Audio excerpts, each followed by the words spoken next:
Hello, everyone, and welcome to a new season for News You Can Use. I'm Thera Martin, the host of this program, and we are so appreciative of the opportunity to come back to LaSalle TV once again. You know this program is broadcast on Comcast Channel 56 and on Verizon Channel 36, 7 days a week, and we are very, very appreciative of the opportunity to be back at LaSalle TV. Today on the program, we've got a wonderful guest who's going to walk us down memory lane and share some important African-American history with us. It is African-American History Month as you are viewing this program, so it's a perfect time to talk with the Honorable John White, Jr. And we will do that right after this. Stay with us.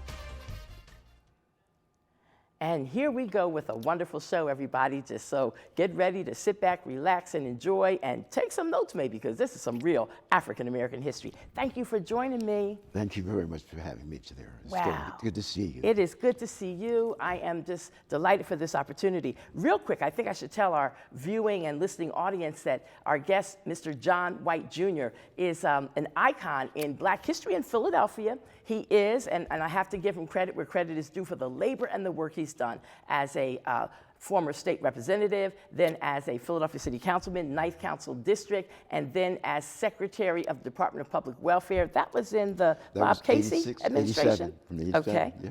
Yep, and he's done all of that and a whole lot more. And today, he is the president of the Consortium, which is a mental health agency. And we will talk about that part of his life before we come out of this program. But right now, I really want to jump into some history, because if we don't know where we've come from, it's hard to figure out where you're going. Exactly. Right? And yes. I see all these new elected officials, and particularly African-American elected officials, in front of us now, Philadelphia City Council, and some new ones who got elevated the last election we had at the state level, and they're getting ready to run again this year. Right. But I'm excited for all of them. I don't know that all of them know the history, but even beyond them, I want our viewers to know the history. Okay. So help us out a little bit about some of the Black politicians of Philadelphia. Well, as we were talking earlier off camera, Crystal Fawcett was the first Black elected to the Pennsylvania State Legislature. Yeah. And I believe that was 1938? Yes, sir. And then Raymond Pace Alexander became the first African American to represent a district in the city of Philadelphia. And it was very interesting to note that we see Black political movement today. We see activism around politics today. Well, it's not new. You know, a lot has been made of the reform years, when 1950s, late 49, 50, 51. People don't realize that the African American, then the Negro vote, was central to bringing about that reform. Yes. Prior to that, we were all Republicans, or mostly Republicans. Interesting. So then, like, Dr. Ethel Allen, who was the first councilwoman at large African-American woman. That's exactly right. And she was a Republican. Okay. That's exactly right. But but she had done so much work, you know, through her medical practice and whatnot. Wow. And you talk about one of the most respected elected officials. And then she went on to become Secretary of State for the Commonwealth of Pennsylvania as well. But the movement itself, I mean, the late 40s, into the early 50s, when we were fighting for equity, we were fighting for fairness back then. Yes. And the failure of the Republican administrations is what led to that whole reform movement of 1951 that so many Philadelphia historians, you know, point to. And here it comes again in the late 60s with the Black Political Forum. The Black Political Forum, so let's go there.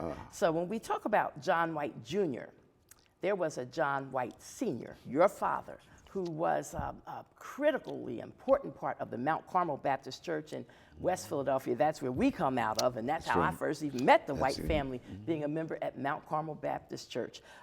So your dad, aside from being a God-fearing man and a man who was high up in the church as trustee, chairman of the Deacon Board. Chairman of the Deacon Board for so many years, he also understood that in our other part of our lives, outside of our worship life, we as African Americans needed to be engaged in politics. My father, in 1968, along with Mayor Reverend Dr. Good, Wilson Good, the late State Senator Hardy Williams, Dr. George French, who became Director of Social Studies for the school district, and Bob Beverly, who was a principal, and others, came together on the premise that politics affects everything that we do.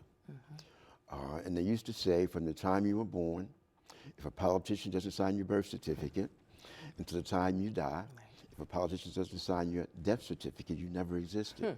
But in each case, it was about the politics, an appointment or an election of a person with that responsibility.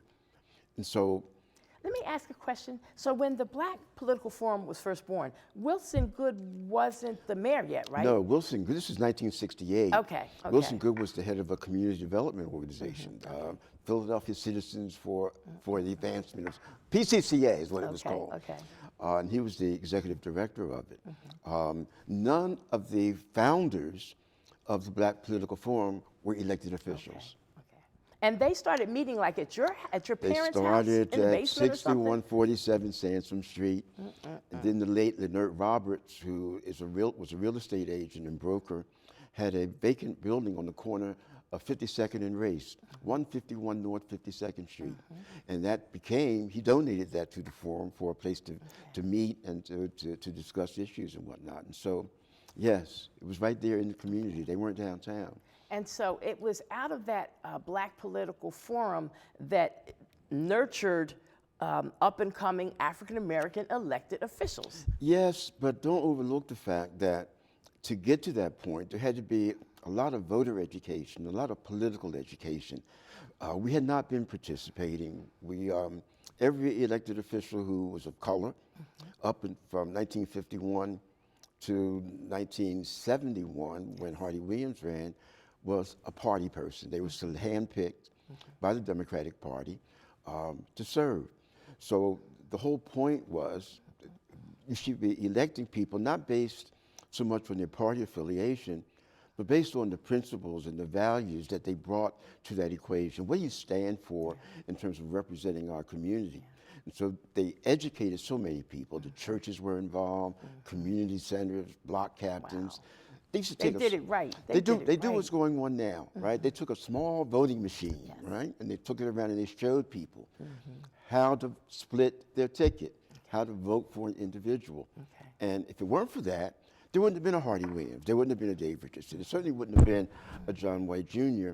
because the level of our knowledge, information, and participation prior to that was not really effective in bringing about change within the political climate here in the city. So Lucian Blackwell, was he a part of the original Black Political Forum, or he came along a little later? Lucian came, I think in 1970 or 1972. I think it was 1972. He was elected to the legislature. Don't hold me to that. But he wasn't really a central figure within the Black Political Forum at that time. No, he wasn't. Wow. So now, were you and Dave teenagers around the same age when you were sitting in your parents' house, sitting there watching these older adults plan and strategize and get our community together so that we would know the importance of voting? Before Dave, I was in college, Westchester, and I would come home, and I would literally sit at the top of the steps and listen to the conversations that would take place. Once they moved to 52nd Street, it broadened. Dave Richardson was in Germantown. Dr. Paul Vance, Dr. Paul Vance, who was another key member of the Black Political Forum. You will remember him as the principal of Pickett Junior School, junior high school in Germantown. Well, he helped to organize in Gen Z. Gen Z trailer. That's right, all of them. So Dave got involved really because of, we call him Mr. Paul, but that's how Dave got involved. And that was only maybe a year after I did, but we were very close. We were very close, just about a year or two in age difference. He was successful in getting elected in 74. I came in 76. And Dave was really a trailblazer. He really was.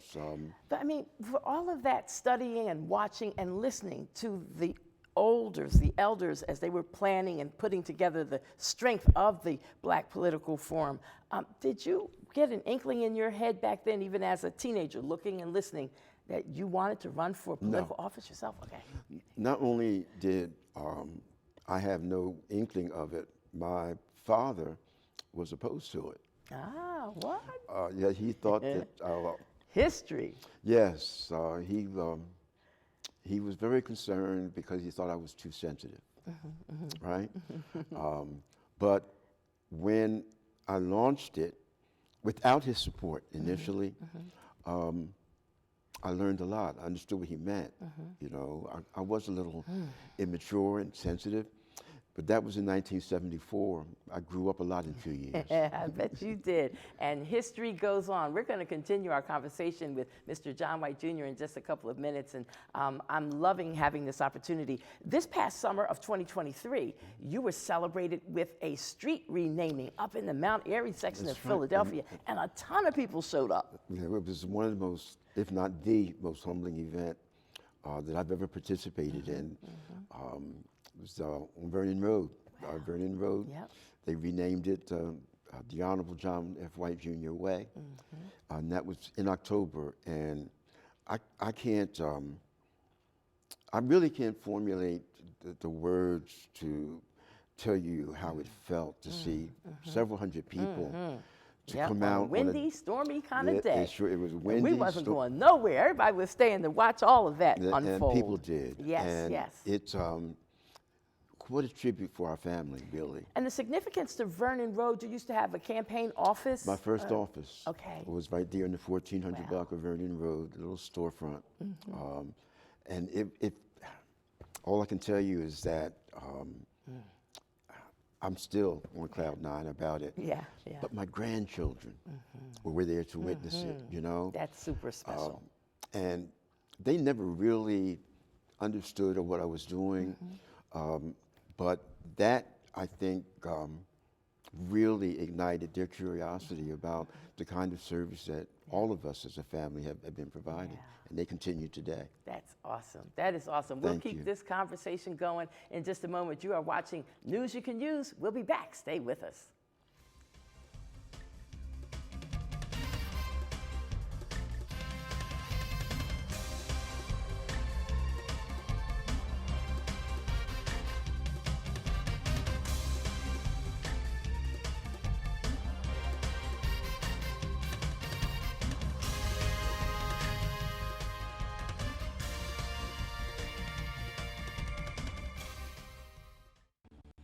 Think buying fake products is harmless? Think again. Think fake cosmetics are tested and safe? Think again. Think that medicine you can buy off social media is high quality? Think again. Counterfeits are made in unsafe conditions, potentially using hazardous and even lethal ingredients that could harm you and others. Each year, billions of dollars worth of counterfeit products are sold in the U.S. I smell big crime. Think about it. If you don't know where the products came from, how could you know where the money goes? You're smart. Buy smart. Go for real. Many medicines used to treat colds and flu contain acetaminophen, a pain reliever and fever reducer found in hundreds of over-the-counter and prescription medicines. But taking too much or more than one medication containing acetaminophen per day can damage your liver. So always read the label and don't take acetaminophen if you drink 3 or more alcoholic drinks every day. To learn more, visit fda.gov/OTC pain info. A message from the U.S. Department of Health and Human Services Food and Drug Administration. We live in a country that incarcerates its own people more than any other nation in the world. The individual can age out of crime. He or she, 9 times out of 10, is no longer thinking like he or she once thought when they were 18. This is a good time to have a second look for everyone. We have 50 years of data that proves to us emphatically that the old way of doing things no longer works.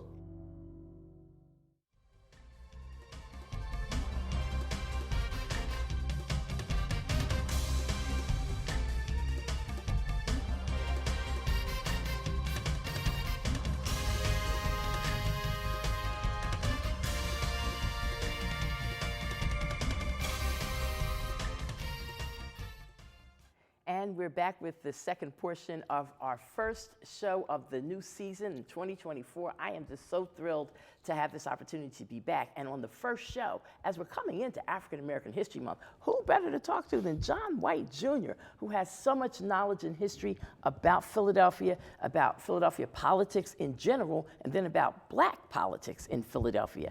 And your father, W. Wilson Good, Hardy Williams, the late Senator Hardy Williams. Paul Vance and George, yes. They helped to make a pathway for you and other Black elected officials to follow. And now people are standing on your shoulders. But you know, it really wasn't just about the politics and the election. It was also about public service. Yes. And certainly I benefited from that. You know, I'm the president now. I've had the fortune of being a part of a wonderful behavioral health agency that's located in the community in West Philadelphia, where we serve people with behavioral health problems, adults and children. We have a recovery center to provide services and treatment for people who are in addictions. And it's just, it's public service. And that's where the principles and the values come in. It doesn't matter where you are. King said it, you know. You don't have to, you know, be an elected official to serve. You don't have to be prominent. You serve where you are. And the opportunities that we have gotten now to serve people, to serve our own community, gives us an opportunity to really make change. And the new administration, I think, can be right on the precipice of that.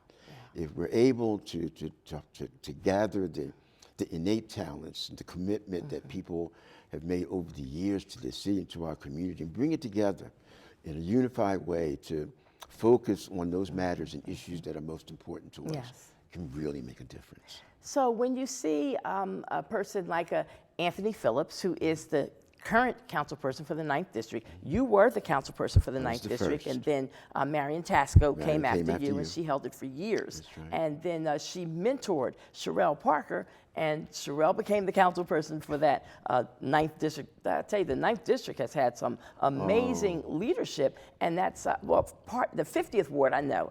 I'm part of the mighty 50th now, but I know there's some other wards that are in the 9th Council District, but I'm very proud to be a part of the mighty 50th, and that's, I used to always hear Marion Tasco say that when she was the ward leader, and then when Sherelle became the ward leader, and so it's just stuck in my brain, you know. But to see these two women come after you, and now Anthony Phillips, you still got to feel some kind of sense of pride because you helped to cut that pathway. I was asked some years ago what I considered to be my most significant accomplishment.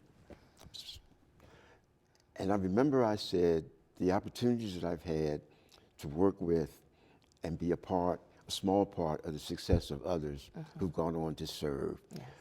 From the Marion Tasco, from council, Sherelle now mayor. Eric Bost worked with me when I was in the welfare department. He went on to become the ambassador to South Africa. Gordon Linton, you know, who succeeded me in the state legislature. Went up to Deputy Secretary of Transportation. And so if we've got to develop our own. We've got to be willing to make the sacrifice, to educate, to counsel, to mentor, and to guide sometimes people in a direction to be better and more committed to serving the people and to lifting the burdens of others. I'm proud of Marion. I'm proud of Sherelle. I'm really proud of Anthony Phillips. He's new to this. And I said to him on several occasions, you can afford to be yourself. He's one of the most caring individuals I've ever met. And that's not hyperbole, and I'm not exaggerating. He genuinely cares. He's going to have a great career. Excellent, excellent. Now, what kind of advice, before we run out of time, might you give to people who are watching this program and they're thinking, you know, I've always wanted to be an elected official. I want to be an elected official one day. What advice would you give them And they haven't done any politics at all. They're not a committee person. Only thing they've ever done is maybe vote. So how do they go from there? It's funny you asked that question. The first thing I learned through the Black Political Forum was to really give thought to the question, why? Why are you running for office? Why are you running for this particular office? And why is sometimes the most difficult question to answer, you know? But I think if it's rooted in service, if it's rooted in change, if it's rooted seriously in bringing about a meaningful improvement to the living conditions and the services that we receive in our community, and if you've done the homework, if you've done the study to know what authority you have, what power do you have, what influence can you develop, I think it starts there. You know, why do you want to run? And sometimes you can distinguish between an individual who is well suited as an elected official versus someone who would be better off or more effective in more of an administrative or policy position. Either way, Thera, you can make a significant difference serving right where you are. Real quick, influence, power, and authority. The last thing you want to do is exercise power. That's what you find in wars around the world today. Influence, yes, if you can get close enough and to be able to explain the rationale for taking a certain position or to get an elected official or public official to move in a certain direction. And then authority. Authority is what we've got to strengthen. We are in so many significant roles and significant positions throughout our government, state, local, as well as the federal government. And we're in positions of authority. You have to be willing and brave enough to use it. Authority is the only thing that requires the courage of a public official. I don't have to have courage to go to war. I can be provoked. I don't have to have courage to try to get you to change your mind. I really don't. But when you stand up and when you execute, because that's what authority is about, it's about executing that change. That's where you make the difference. That's where you're going to be subjecting yourself, as we would say, making yourself more vulnerable. But it's the exercising of that authority that history will tell you has made the difference. Excellent. I am so glad to have this information and to be able to share it with our viewers here at LaSalle TV. Our time, I'm told we've got about 4 minutes left. And time flies. I know I wanted to just acknowledge that K. Leroy Urbis, I used to think he was the first African-American that was a state-level elected official, but I'm wrong, because as you taught me today, the first elected official at the state level was Crystal Byrd Fawcett, and that was in 1938. So K. Leroy came after her. K. Leroy Urbis was the first African-American legislature from Allegheny County, the city of Pittsburgh, and went on to become the first Speaker of the House. He was the first in everything that he did, you know, first black minority leader, and then Speaker. No one have I ever met and was close to was more revered than K. Leroy Urbis. And I'm so proud of the fact that I received the first award that was named after him. And I should remember when that was, because I think I was there covering that story. Probably. That would have, yes, ma'am. I think that was 1988, 1989. Well, anyway, I know that I also want to, on behalf of the Lomax family, whom I do work for with WURD Radio, there probably would not have been an HMA health plan, which Dr. Walter P. Lomax owned at one point, because you were helping to guide the state at that time as Secretary of Health, and you helped to make it happen. At the time, it was the largest state contract issued to a minority-owned firm in the country. $1 billion contract to help improve the health outcomes of poor people in the city of Philadelphia. and they did just that. And then when Dr. Lomax decided he wanted to buy a radio station, I understand you were supportive with that. I wouldn't have known that history except when I was standing there at your street renaming. Right. I think it was Sherelle Parker that said it. I believe it was her when she was on stage that talked about that relationship and how you helped make WURD a reality. Wow. Well, that was the Lomax family, you know, and they continue to contribute to our community today. He was a philanthropist, and Beverly Lomax, Mrs. Lomax. Sweetheart. I have so much respect for her, Yes, you know, and wise. She has so much wisdom, and she's willing to share it. And she's still just as awesome and amazing today. I'm so glad that we still have her with us. Now I'm told we've got 2 minutes to go, so I want to go back to the consortium for a moment. Okay, great. And I hope that our viewing audience has certainly enjoyed the history that we've been able to bring today. We ain't have enough time. But anyway, the consortium, how can people be in touch? Is there a website that they can go to if they have some mental health needs that they want to address? Well, you know, there are several ways to contact us. One, in case of an emergency, 988. 988 is the suicide prevention number, but it's really for people who are feeling really depressed and they know that you know they need that help. 988 will connect you to all of the behavioral health agencies in the city, depending on where you live. Okay. We have a website. It's called the www.consortiuminc.org. That's consortiuminc.org. We are in several locations in West Philadelphia, 58th Street, 55th and Chestnut, 451 University Avenue, down 3700 block of Island Avenue, and we don't turn anyone away. Okay. I thank you for sharing. I Thank appreciate you. you so much. Thank you for so much having for me, coming. Thera. This has been good, and we are winding it down on this edition of News You Can Use. You can check out the radio program I host at WURD on Saturdays, 7 to 9 a.m., and also at WWDB on Wednesdays. I do a show there from 8 to 9 a.m. So we are trying to spread the word and do what we can do to lift up our community while we have these opportunities in these different media outlets, writing for the Scoop USA newspaper, having this wonderful opportunity at LaSalle TV to do the cable show. We appreciate it, and I want to use it all not for my benefit, but for the benefit of the people who connect with us on these mediums, on these outlets. So everybody stay safe. Remember, life is so fragile. Handle it with prayer. Bye-bye.